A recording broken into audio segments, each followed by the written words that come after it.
So guys, good morning. Yan, dito kami ulit guys. The same place, the same. Hindi ako makalive guys. Walang data. Yan, dito kami. Parang uulan guys. Kamusta naman kayo guys? Kamusta naman kayo? Yung kawawa yung mga nasalanta ng bagyo. Buti na lang din doon sa anak ko, sa Bicol din sila. Pero malayo talaga sila doon sa may balibungad sila ng Quezon. Pero maraming tumba daw na mga puno at saka mga poste. Kaya wala silang kuryente.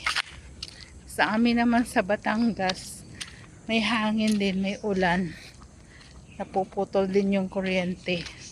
Pero yung hindi naman talaga parang karaniwang ulan lang. Ingat tayo guys. Yung pag nandyan na yung bagyo, lumikas na kayo guys. Pag nasa tabi kayo ng dagat, huwag nyo nang hintayin pang pag alam mo nang lumalalim na yung tubig, lumikas na kayo sa mataas na pagi. Huwag nyo nang hintayin pang pumasok yung bahay. Alam mo yun, hindi natin maalam eh.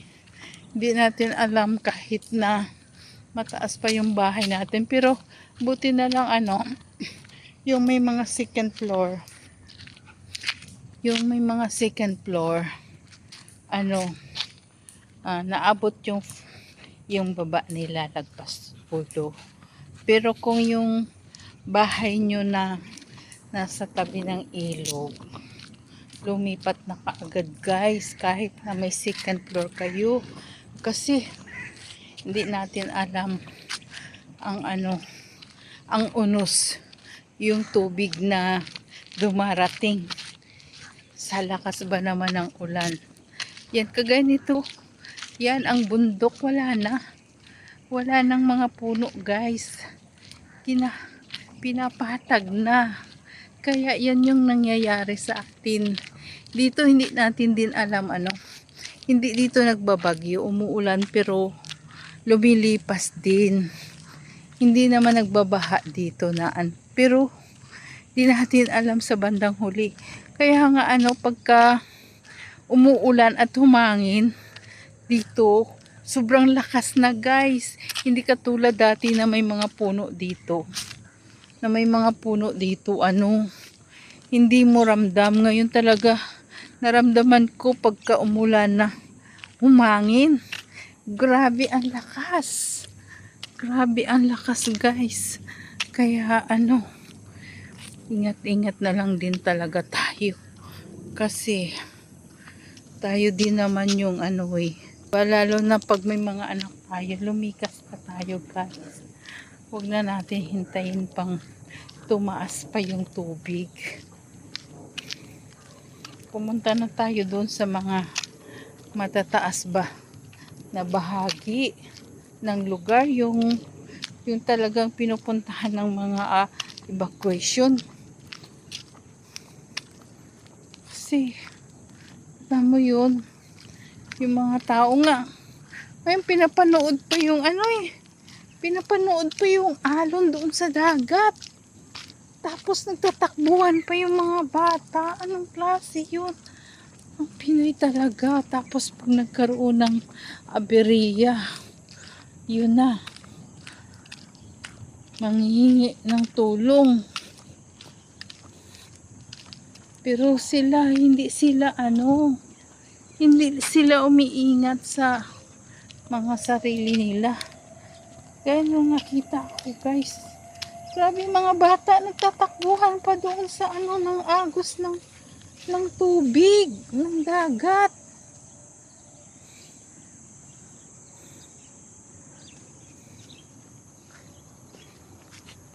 Ano to guys?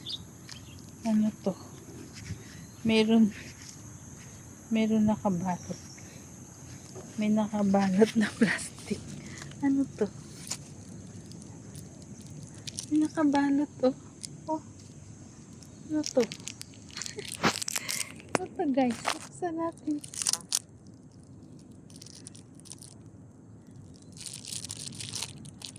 Oh,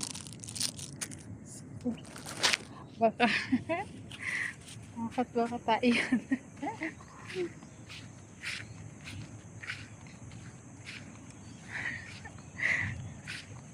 Baka ano yun, bakit tinalian pa ng ano, ng ng plastiko. Yan o. Ito tayo ngayon, yan si kuya o. Nagagawa ng kanyang ano. Nagagawa ng kanyang makina.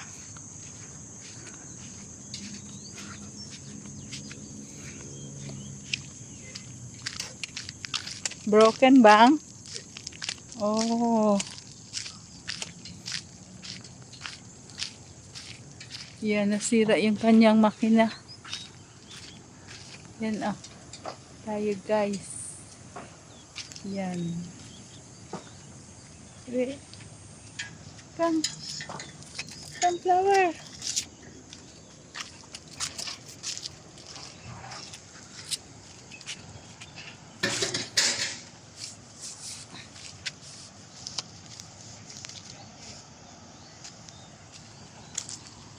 Yan oh. Yan. Yan na yung kanilang flood control. Kanilang flood control. Yan.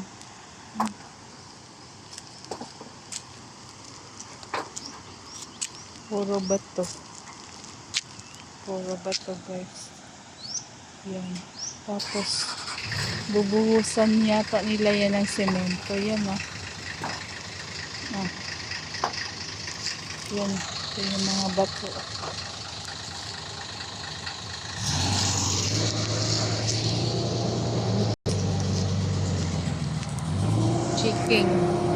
Checking flood control. Checking flood control yun na guys.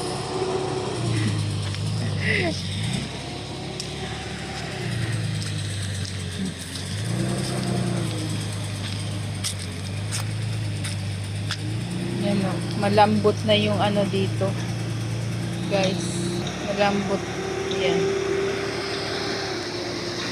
kasi kinain ng tubig. Yan o, kinain ng tubig na, lumambot na yung lupa. Ganito guys pala o. Yan, kakainin ng tubig, magiging ano na. Yan o. Yan, kasi ano, yan.